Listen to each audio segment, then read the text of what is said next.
علیکم و رحمت الله و برکاته. برادر عزیز، در همین سنت نمازی پیشینه که اگر نخوندی بعد از فرض آیا یکم دو رکعت سنت میخونی یا یکم چهار رکعت سنت میخونی. اکثر کتاب های فتوا ده که نظرم در همین مسئله افتیدگی است، میگه بینای این بر افضلیت و اولویت است. بعضی از ائمه گفتن افضل اولاد دو رکعت سنت است، بعضی از ائمه گفتن افضل اولاد چهار رکعت سنت است.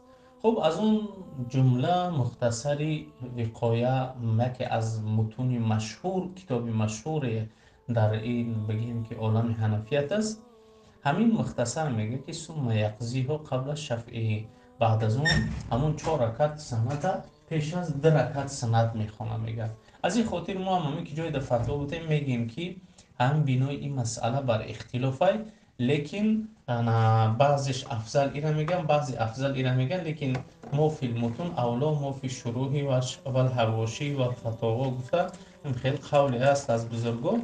به همون خاطر ما به همین قولی متن فتوا میدیم که اول چهار رکعت سنت خونده شد، لیکن اگر دو رکعت سنت هم خوندیم گناهگار نمیشین، میشه نمازتون انشالله مقبول است. خب در دیگر این مسئله تون این که وقتی نماز جمعه میوین شما مقصد میین که قامت گفتیست، یعنی میین که علاکه امام از خطبه مثال پایین شده است، با فرض مثلا تیاری دیدیسن معزین مثلا مردم میگه سفار روز کنین دیگر مثال عادتا امروز مسجد رو دیده میشه و همین خیلی حالت ده آمده شما سنت نمیخونین، فرض میخونین. اینکه بعد از فرض سنت قبلی را میخونین یا که بعدی را میخونین، همین ده اختلاف است. والله اعلم مولانا فخرالدین باشه، چون میگه که ولا و غیر هم لا یقضوا اصلا، و غیر سنت پیشین و غیر سنت بونداد دیگه سنتی که مثلا هست دیگه سنت ها را قضا داشته نمیشه، بعد خوندش نمیشه. از اون جمله سنتی چی را میگه جمعه را.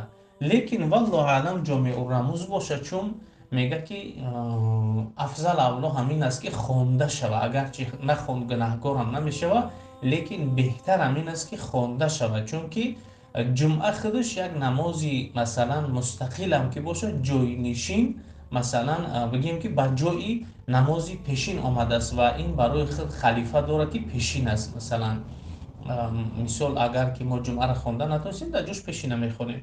به همون خاطر میگم مشابه پیشین است، همون سنت پیشینه را بعد از فرض جمعه خوانده شود. اگه ایش راستی در خاطرم دقیق نیست که اوجا میگه اول سنت پیشینه را بخونه یا سنت بعدینه را بخونه، همین قدر در خاطرم است که میگه که همون سنت پیش از فرض جمعه را بعد از فرض بخونه. خب خیلی هر دوش مثلا یک رنگ هستن، چهار رکعتی هستن، مثال خب اولش میخونین خب بعدینش میخونین.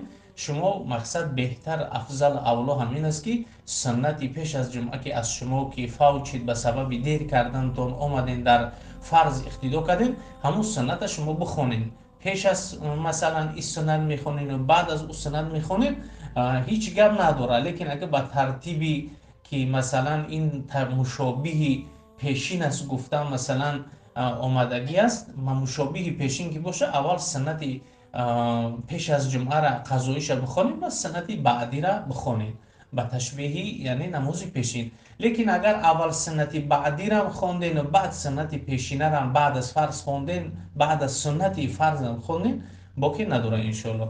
السلام علیکم و رحمت الله و برکاته.